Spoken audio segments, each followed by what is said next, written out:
Praise the lord. ప్రభువైన యేసుక్రీస్తు నామం పేరట మీ అందరికీ శుభములండి. ఈరోజు మన బైబిల్ ధ్యానంలో మనం కీర్తనలు 7వ అధ్యాయము గురించి మనం నేర్చుకుందాం.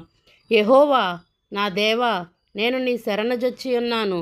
నన్ను తరుము వారి చేతిలో నుండి నన్ను తప్పించుము. నన్ను తప్పించువాడు ఎవ్వడను లేకపోగా వారు సింహము వలె ముక్కలుగా చీల్చివేయకుండా నన్ను తప్పించుము. యెహోవా నా దేవా, నేను ఈ కార్యము చేసిన ఎడల, నా చేత పాపము జరిగిన ఎడల, నాతో సమాధానముగా నుండిన వానికి నేను కీడు చేసిన ఎడల, శత్రువులు నన్ను తరిమి పట్టుకొనిమ్ము. నా ప్రాణమును నేలకు అనగద్రొక్కనిమ్ము. నా అతిశ్రయాస్పదము మట్టిపాలు చేయనిమ్ము. నిర్నిమిత్తముగా నన్ను బాధించు వారిని నేను సంరక్షించితిని గదా. యెహోవా, కోపము తెచ్చుకొని లెమ్ము.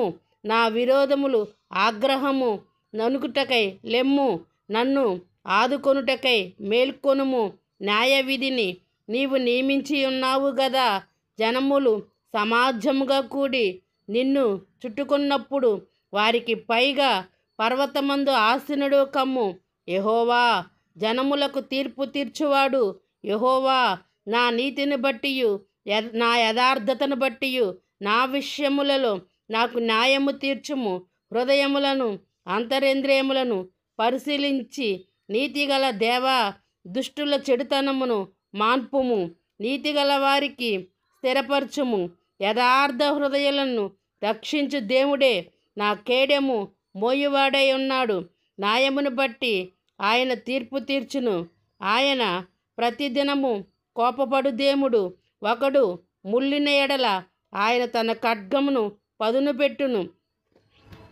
తన విల్లు ఎక్కుపెట్టి దానిని స్థిరపరిచి ఉన్నాడు. వాని కొరకు మరణ సాధనములను సిద్ధపరిచి ఉన్నాడు. తన అంబులను అగ్ని బాణములుగా చేసి ఉన్నాడు.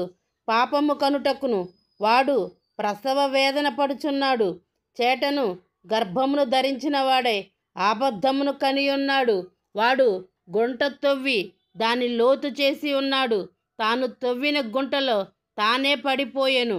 వాడు తలంచిన చేటు వానికి నెత్తి మీదకే వచ్చును. వాడు యోచించి బలాత్కారము వాని నడినెత్తి మీదకే పడును. యెహోవా న్యాయము విధించువాడని నేనే ఆయనకు కృతజ్ఞతాస్తుతులు చెల్లించెదను. సర్వోన్నతుడైన యెహోవా నామము కీర్తించెదను.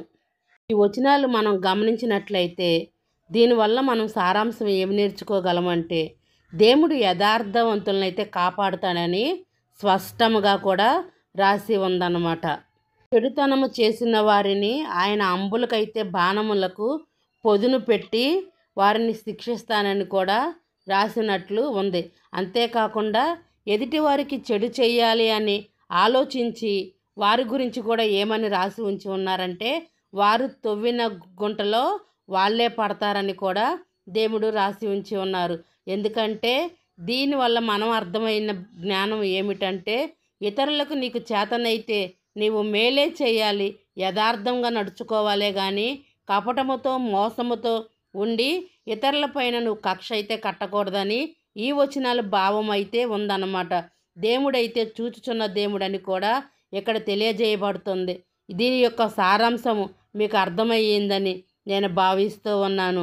ఈ యొక్క మాటల వల్ల రోజు రోజుకి మనము ఆదరణ పొందుదుము గాక. ఆమేన్. గాడ్ బ్లెస్ యూ పిల్లలు. God bless you.